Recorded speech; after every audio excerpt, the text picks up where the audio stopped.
In this episode, we draw some lines, mill the framing timbers, then cut those timbers to the required dimensions to form the boat frames.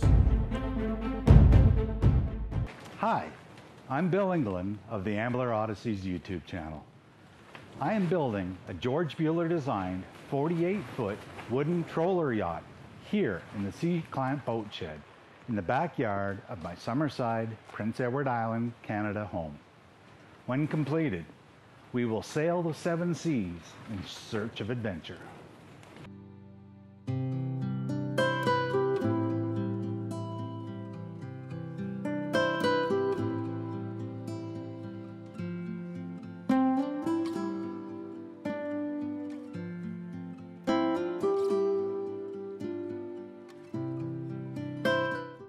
A beautiful sunset marks the beginning of a boat building adventure. The boat frames are being made from local larch trees, traditionally been used in boat building due to their rot-resistant nature. Here, 16-foot long 6x6 timbers are being measured before being cut into 8-foot sections to fit into my trailer. Having these timbers will produce the rough stock that will be milled down to the final frame size.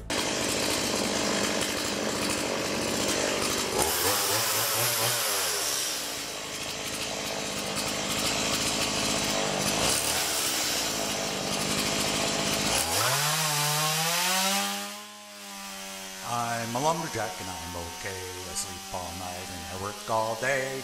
I cut down trees, I eat my lunch, I go to the lavatory.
And when I say rough cut, I really mean rough cut. Lines plans often include this aspect of the hull. It shows the boat as if cut in half. The right side is as if looking aft from the bow, and on the left, looking forward from the stern, with each frame numbered. The table of offsets will give us the dimensions for each frame at these locations. The rabbet is the lengthwise notch along the keel that planking will fit into.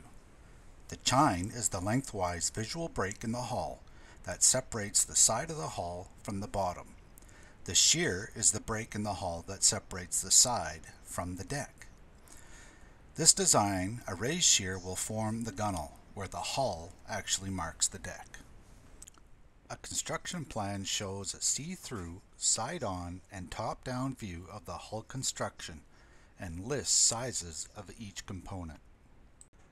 Now in the table of offsets, frame location marks are given in two dimensions. First, the heights of frame marks above the baseline, and then widths of frame marks from the center line. So for example, at frame 20, the raised shear is indicated as 11 feet 3 3/8 inches above the baseline. The shear is 9 feet 9 3/8 inch, and so on for the chine and rabbet. The half width of the raised shear is 6 feet 9 5/16 from the center line.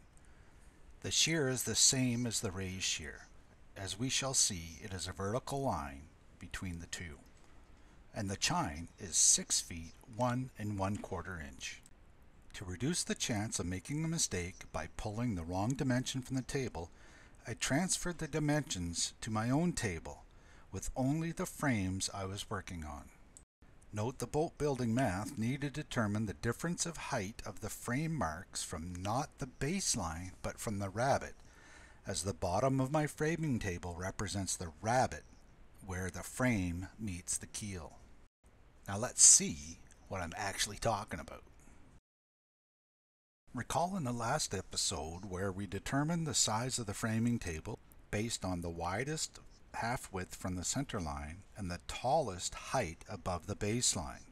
Half widths are measured from the center line, which happens to be the seam between OSB sheets, with the 9-inch keel centered on the center line. The height above the baseline is measured from the bottom edge of the table. For each frame, I would first mark out the heights above the baseline for the chine, shear, and raise shear on each side of the table. Then string a line between these marks, usually starting with the chine. Along this line, I would measure the half widths. In this sequence, you can see the string line marking the height above the baseline and a pen marking the half width for the chine, shear, and raise shear. And then it's just a matter of connecting the dots for each frame. So here's my first look at my first frame, frame 34. I have 4 sets of lines drawn on the framing table, and I think it's pretty neat to see shape of the hull, because here I have frame 46, this red line here, this frame 34, which is the one my first frame finished, frame 24, which I'm working on now, and then frame 2, which is also already finished. So you can see this is the keel line and the rabbet. 46 is the very last frame before the transom. 34 is just before the engine room. 24 is between the engine room and the forward salon, and then frame 2 is the very first frame. And here, just looking at where the chine locations are, frame 46, the chine is here. Frame 24, the chine is out here, so that's 14 inches. So around midships is 14 inches wider than at the stern of the boat, and quite a bit wider than at the bow. So here's frame 24 of the chine, frame 34 of the chine, and frame 46. So again, you can, if you sort of think in 3 dimensions, if you're standing at the bow looking at the side, this would be the port side. It's not flat, there'll be a gentle curve. Here is the shear mark for frame 46, and then the shear is here for 34 and here for 24.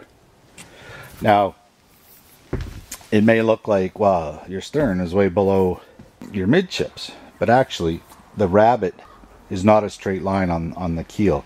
It curves up at the bow and up towards the stern. So frame 46, these shear lines that are pretty different will actually be lined up so that the shear will have a gentle curve, not this drastic height change.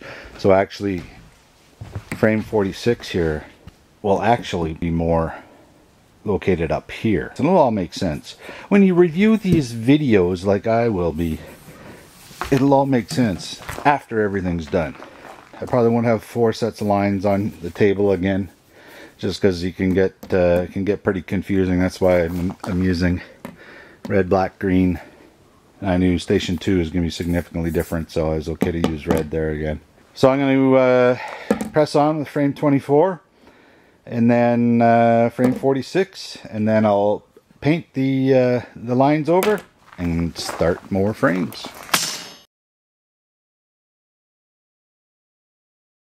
Now, before laying timbers on the table, I want to point out these planking blocks. The table of offsets gives measurements to the outside of the hull, which includes the frames and the planking. The width of the planking is taken into account by adding these 1 3/4 inch planking blocks, which are secured onto the line, and the frame timbers are laid up on the inside of them.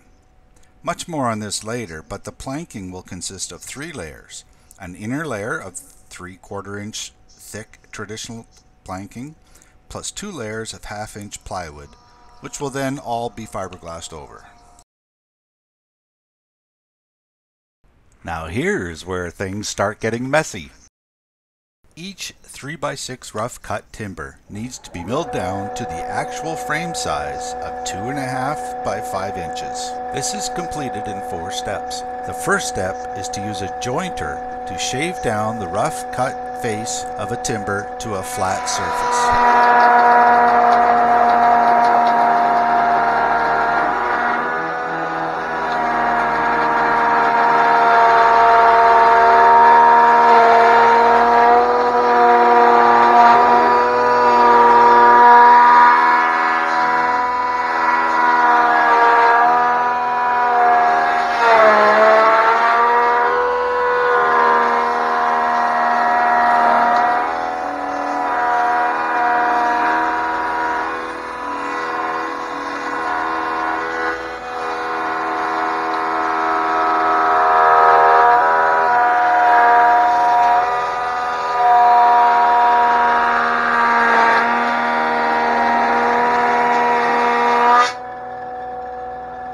This could take a number of passes over the blades depending on whether the timber was bowed, cupped, or twisted. With a flat, smooth face, the next step was to joint an edge so that one square corner was established.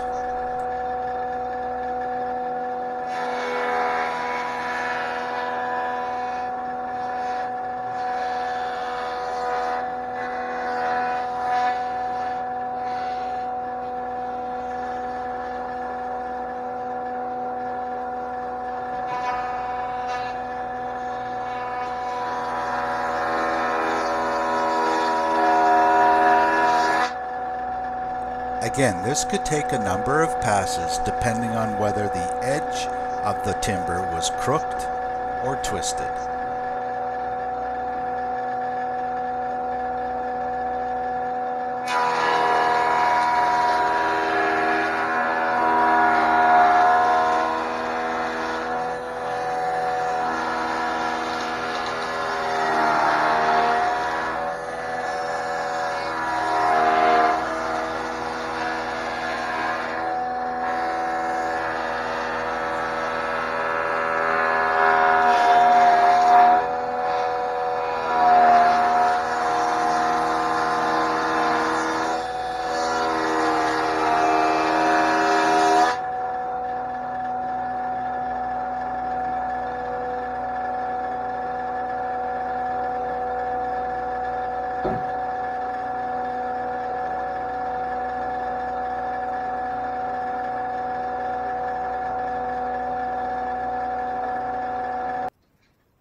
Step 3 is to create a second flat edge by running the timber through a table saw with the flat, smooth edge face made on the jointer against the fence.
that there is 2 square edges and a smooth face, the fourth and final step is to run the timber through the planer, called a thicknesser in some countries.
Planing always took a few passes.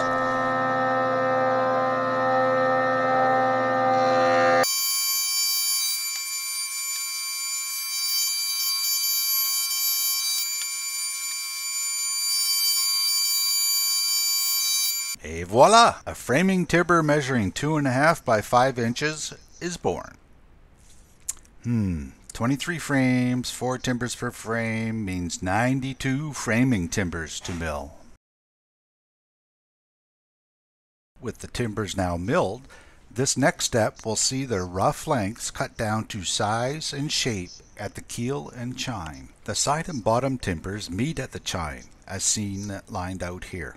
The chine not only marks the transition between the side and bottom of the hull, but will also have 3 3/4-inch planks laminated together, forming a very strong structural component running the whole length of the boat on both sides. A side timber is laid in place to where it crosses the bottom frame line and a line drawn on the inside of it. The line of the bottom frame is then transferred onto the timber. The bottom timber is then laid over the inside line of the side timber, and this line is transferred onto it.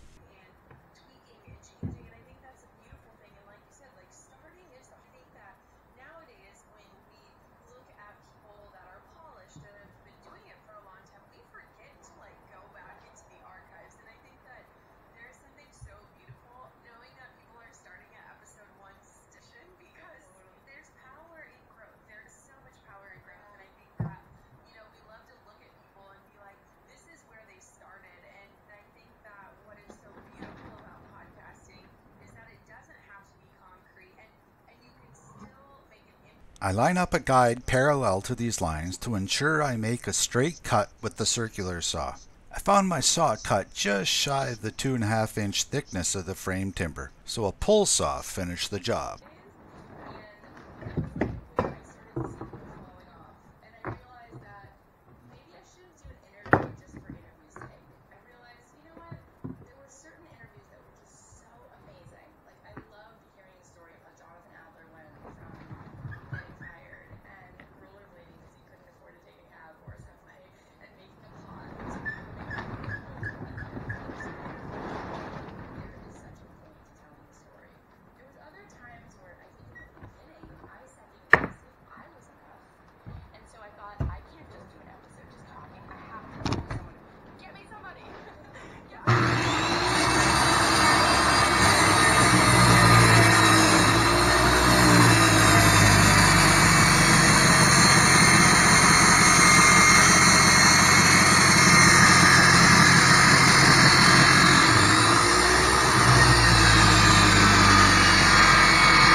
A block plane helps to smooth the end cut. Here are some of the things that I've done, and I said now, I'm also going to do it again. Like right now, in real time, I'm going to tell you a story that I've never told because it scares me and because I want to... With the side and bottom timbers end cut at the proper angle, they would snugly fit together to form the chine. The same process was used to mark and cut the bottom frame timber where it meets the keel. A soup consisting of boiled linseed oil, turpentine, and copper naphthenate was applied to the end cuts to seal the grain.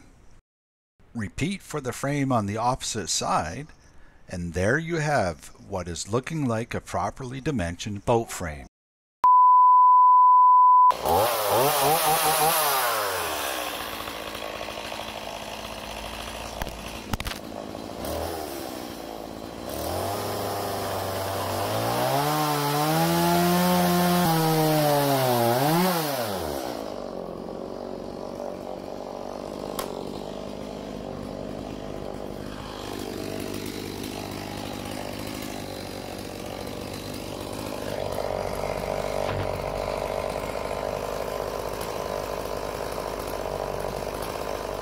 In part 2 of building boat frames, we make pairs of gussets to hold together the chine joint, add cross bracing, shape the raised shear, cut the chine notch, and then rack and stack the finished frames. For a front row seat on this do-it-yourself boat build project, please like and subscribe to the Ambler Odysseys on Instagram, Facebook, and YouTube.